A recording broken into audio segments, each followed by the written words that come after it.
So on our second and third day after the Elephant Nature Park, we were set up with this girl named Yoki, who is a local here, and we were set up by one of our distant cousins.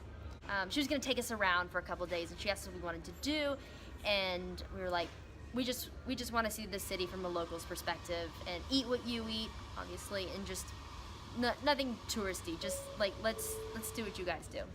We had an awesome 2 days, and I think some of the highlights were going to this like craft, almost like artist village outside of town. Oh yeah, super cool. It felt That's where very. I saw my first hipster, Yeah. and that's when I knew I could belong here. It felt very Austin-like. Yeah. And then we went to another artsy kind of craft area where we could see all different kinds of local Handmade clothing. goods. Yeah. I bought a backpack, and then they took us to a craft beer place, and we really, A lot of crafts. yeah, there was a lot of crafts that day. Maybe that was planned. Yeah. But they wanted to take us to places that we couldn't really go to unless we had a car. Right. And they took us to some of what they thought was like the best papaya salad, the best pad thai, like local cuisine. And you know I love that. Mm-hmm. And then the second day, we went back and met Yoki's family. And Yoki's father is a famous wood carver in Thailand and Chiang Mai and Asia, really. And I knew this because our cousin met him through wood carving when he comes to Thailand. And I just could not believe, like, I didn't really know what to expect, but like these were like some serious wood carvings and like beautiful, and he's like massive that he like gets commissioned to do, and it was awesome. And so we met their whole family, and what did we do? Oh, after that we went and fed fish, and Lane thought her life was ending. Guys, I was almost a goner. This would be just a one-person show right now. Which wouldn't be bad. I would be narrating from up above. Glenn, you can keep on this trip. Go on without me. Yeah, she almost fell in the water with these. Actually, they were really big fish. Giant So, like, catfish. when would we ever like go feed random fish? But like we were with Yoki and her husband Em, and see, we went to a coffee shop that day, and then we went to the local market, which of course I loved. We did a lot. Places that we would have never gone to. But I think what summed it up later that night was having family dinner with everyone. Oh man, I'm gonna butcher the name. I can't remember what it is. Maybe put a little sign underneath me when we figure out what the name is.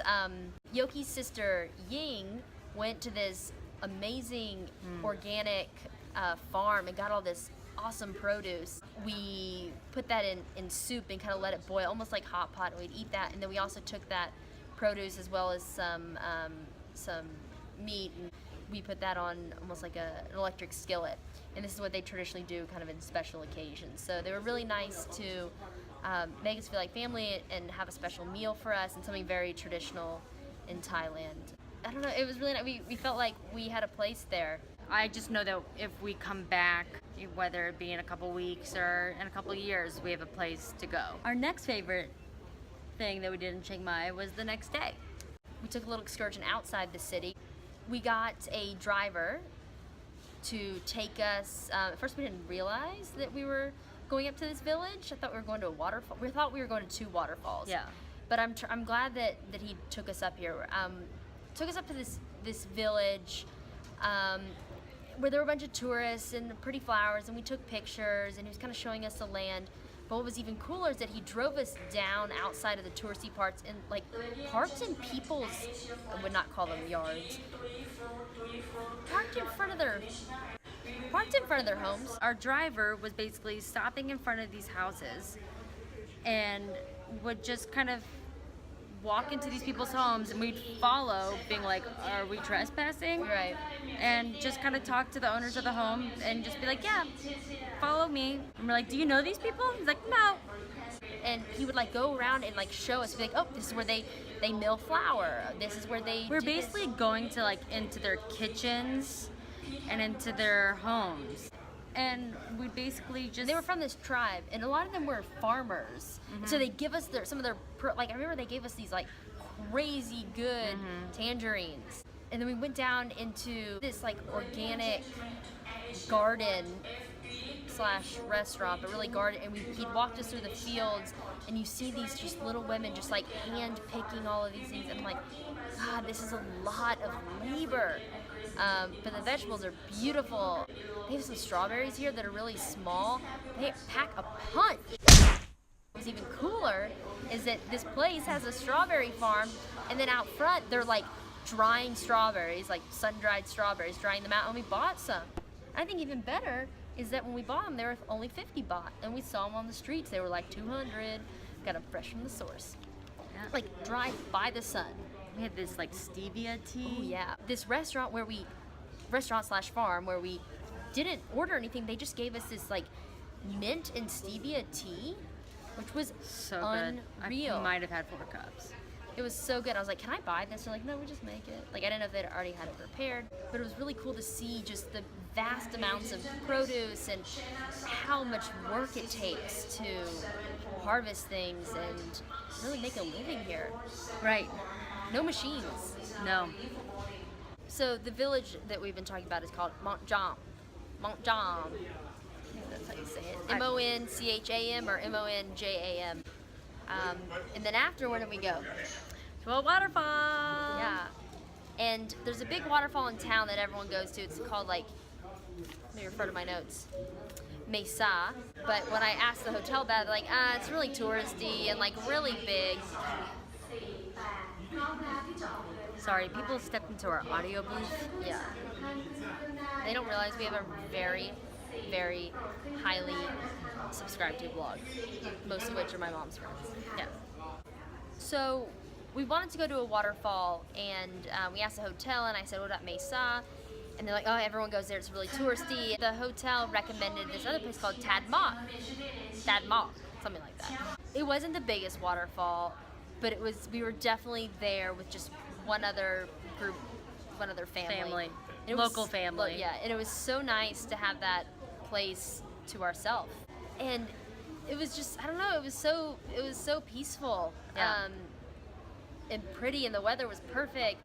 And I was like, okay, Lane, we're gonna dive into this waterfall. Okay, like I just had this vision of just like, okay, so I have my GoPro. And Glenn's like, okay, so we got the GoPro, it's waterproof, we're gonna like dive into, like we're gonna jump into this waterfall. Like, I don't know how shallow we're dealing with.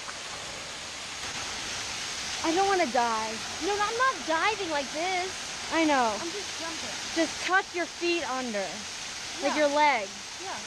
What if it's like 2 feet deep? Can you like just dip your leg in to see how deep it might be? Yeah, Not too deep? Okay, see, that was my worry.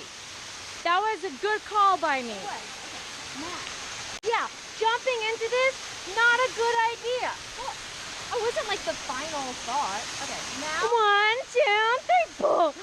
We both become paralyzed. So we ended up getting in, and then we ended up just like playing in the waterfall for a bit. It was so relaxing, so fun, very cold, and then we just ended up just like relaxing in the sun. We had sunscreen on, and just like at one point we were like stretching and doing yoga on a rock next to a waterfall. Like, how cool are we? Yeah, we really felt the part. Yeah.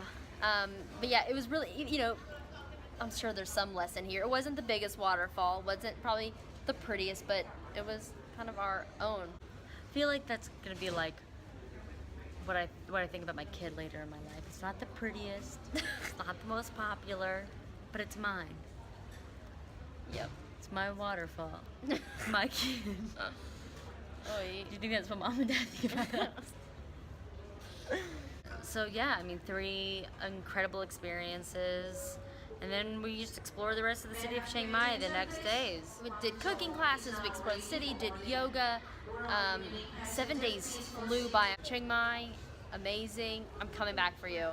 Coming back for your food, for your fresh fruits and smoothies, and your people and your yoga. Loved it. Loved Chiang Mai. Off to Luang Prabang, where we have to learn a whole new whole new hello and thank you. Oh gosh. It takes forever. Like hello We've is gotten so good hello at is hello. and- hello is sawadee ka. Then thank you. Kompung ka. But now we gotta start all over. On that note, namaste. Or Saudi ha. Yeah, they also use it as goodbye. It's like shalom. Or aloha. Okay, bye.